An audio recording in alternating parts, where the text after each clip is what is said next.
possibly made online, et cetera, et cetera. Again, the information that we currently have, we're looking at that obviously very intently, and as we know that information, we'll release that as well. So we'll need to plan another time for a follow-up press conference. We're looking at all investigative leads and all everything from, and that's why we asked the public, because I'm sure there'll be cell phone video, there'll be all kinds of information that we'll use to fully flesh out exactly what happened here. I know you're saying you can't say what type of gun it is, but do you know how many shots were fired? I don't. And I don't have that information as far as that. That'll come out in the investigation as well. Is there an identification tonight on the other victims? As far as the civilians, the civilians that were injured and killed? Yeah. So we do have identification on those. We're not prepared to release it at this time. We have notified a number of family members, but they have not had an opportunity to notify extended family and things. I would confirm for you that we did have one individual killed, and I know I heard somebody say about 2 victims. There were 3 in total besides the former president. So 2 critically wounded, 1 killed. At this point, do you know if they were sitting near each other and where in relation to the former president were they? I don't have their exact seating by individual. Again, that'll all be part of the investigation, but their shots were scattered somewhat, and so they weren't just into one particular location. you're saying just one fatality as of right now? Yes. The shooter and 1 fatality. The shooter plus 1 fatality. Oh, thank you. So there was 1 victim of the shooter who was killed, and then the shooter was killed. And then 2 incredible. Yes, ma'am. Witnesses say they saw a semi-automatic rifle used by the shooter. Can you share any more details of it? That's what I've heard those reports as well, and again, we do have a good idea of what the weapon was, but again, that's all part of the ongoing investigation. And I'm not trying to be cagey about that. When the SAC talked about the need to be very methodical and to be cautious with that scene, we are doing just that. We don't want anybody else getting hurt, and candidly, there are some concerns that we'll be able to talk more about later on about just what those concerns are and continue to be. Why don't you talk to the shooter's family yet? That's all part of the investigation. After the event, there were a lot of really angry people. Are you monitoring? Have there been any threats in response to this? Are you worried? Have there been any specific threats? That's certainly a concern, and we're monitoring that whole situation. I mentioned that we're bringing a lot of assets to bear, and so like the FBI, utilizing their analysts, we also have the Pennsylvania Criminal Intelligence Center. We will utilize the resources of our intelligence division and the Criminal Intelligence Center to be able to monitor for concerns about any threats, regardless of the side of the issue or the political spectrum. We want to make sure that we try and avoid any further violence. So no, nothing specific so far? No, sir. Without identifying them by name, can you say anything about the other folks who were injured or killed? Were they adults, men, male, female, anything at all? They were adults, and they're male. All 3? Yes. How difficult it is for your department, though, or all your departments, to go talk to these family members, including the civilians who were gunned down while they just went to a rally to try and, celebrate, I guess, the upcoming election? What are those conversations like, and how do you kind of get through that? We have trained investigators, and we're partnered hand in hand with the FBI, again, because we've got some federal violations, some state violations, and so our investigators are going out and methodically. We have a large team of investigators that are going out, dividing up these interviews and trying to conduct them as quickly as possible, and then there will be follow-ups. With the FBI asking for people to call in tips, I have no doubt that we will receive a lot of additional information that will also require follow-up. But again, we're working very well together, and it's only a short matter of time until we get through all of those interviews. How close a call was it for President Trump? There were no police hit with bullets. From your experience, how close a call was it for President I'm not going to speculate or comment on that.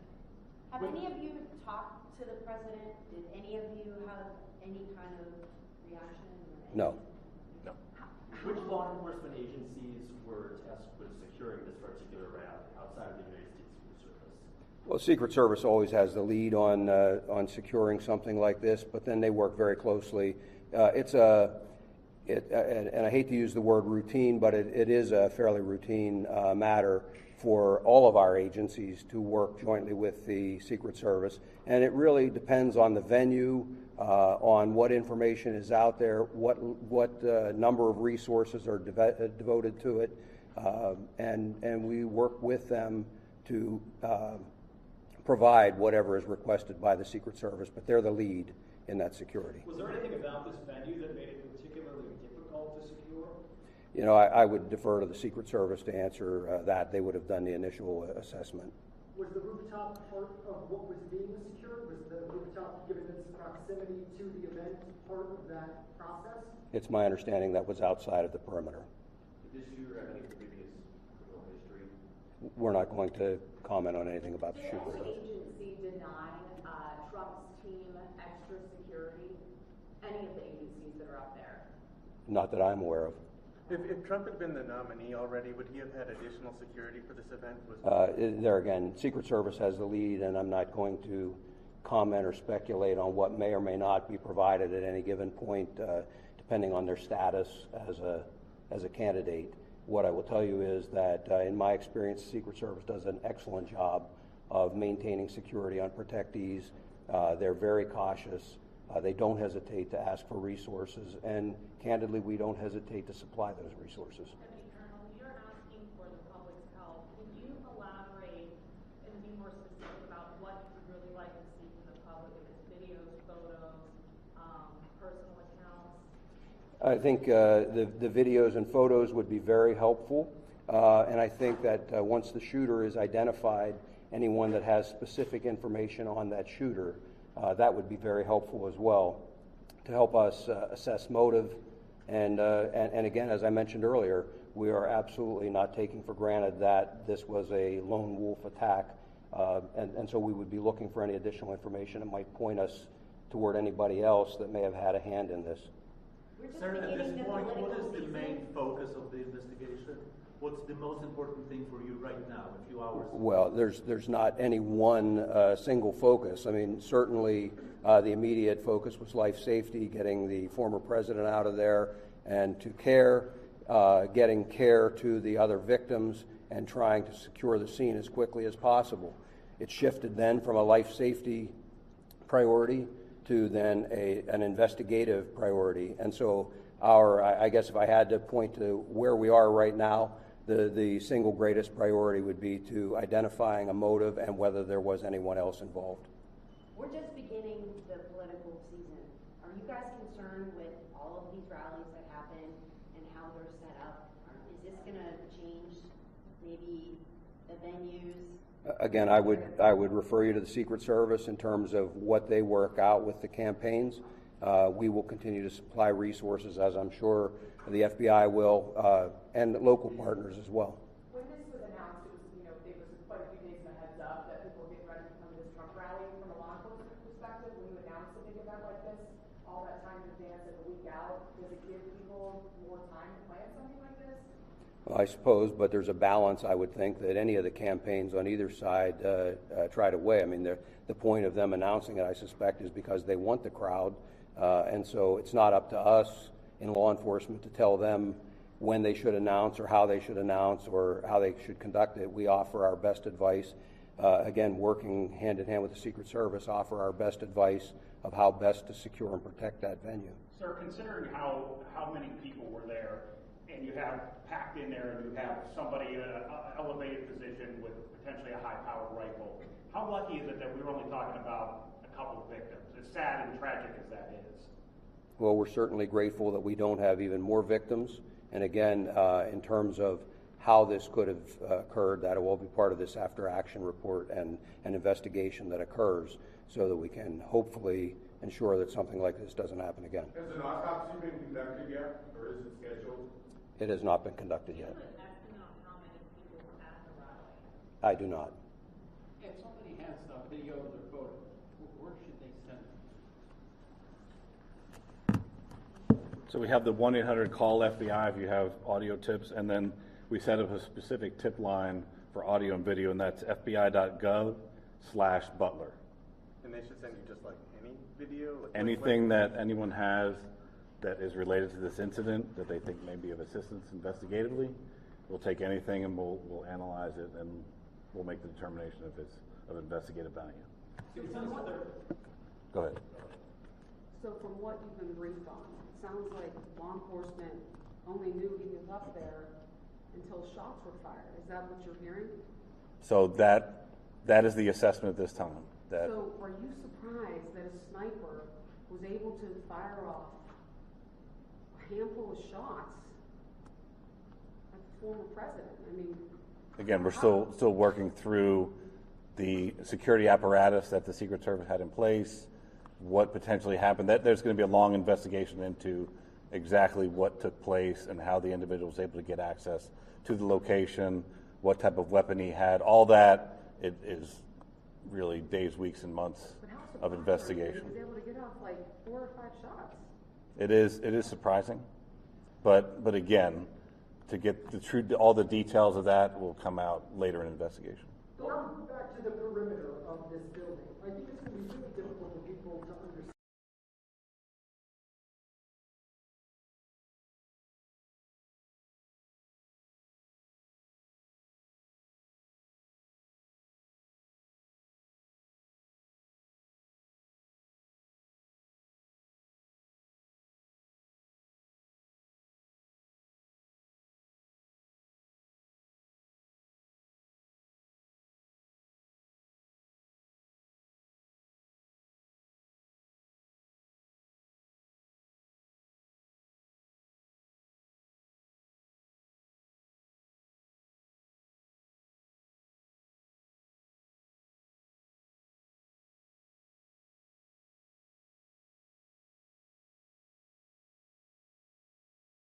I doubt you do as well. No, I can speak just for PSP. We've had physically on site there probably 30 to 40 members of PSP, but we also have additional resources in the area.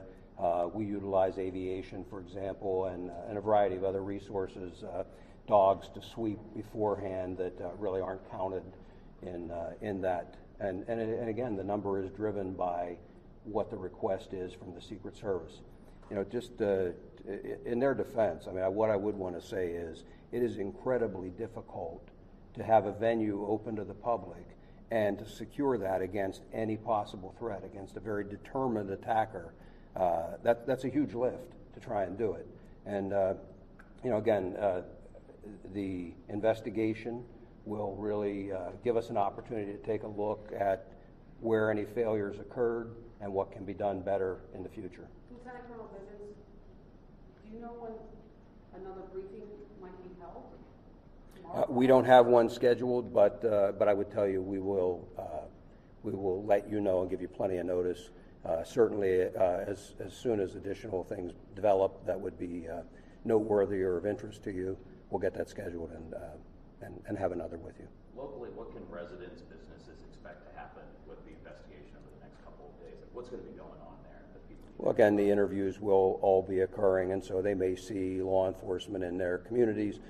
People came from a wide area to come to this rally, I'm told. So, you know, there's going to be law enforcement fanning out, and as additional calls, photos, videos come in, you know, those additional interviews will result in law enforcement being out in the community conducting those interviews. But otherwise, they really shouldn't see any other significant impact in the community. Would you confirm whether it's a male or female, the homicide, the bystander who died? It's a male. A male? Yes. Now, I'm from a European outlet from Poland, and I'm already getting text messages from, you know, back home, and people are asking, how could this happen? What's going on in America? I know that is a philosophical question, but how could you talk to the people outside the United States about what happened here in Butler? Well, again, what I would say is a tragic incident that occurred. We're not in a position to start second guessing how or why or anything else at this point. Just know that it will be thoroughly investigated. If there is anyone to prosecute, that will be done, and we'll move forward. But I don't have a good answer for you. We'll just take one last question. I know that PSP said that you guys were not aware of any additional requests from the Trump team for security. What about the FBI? Was there an additional request for additional security from the Trump team, and was that denied in any way, shape, or form? No, there was no additional request for security that was ever denied by the FBI. What does the FBI do in these events? Like, what is your role? So we showed up after the fact. We were monitoring the event, but it was once the incident occurred that we come and we take the primary jurisdiction for the investigation. Thank you. We'll, as we have additional information, we'll provide it. Thank you. Thank you.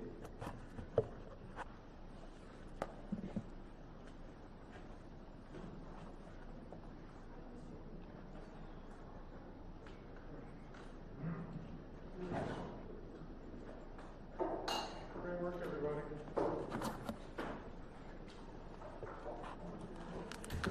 Sorry about that. Well, I was paying attention.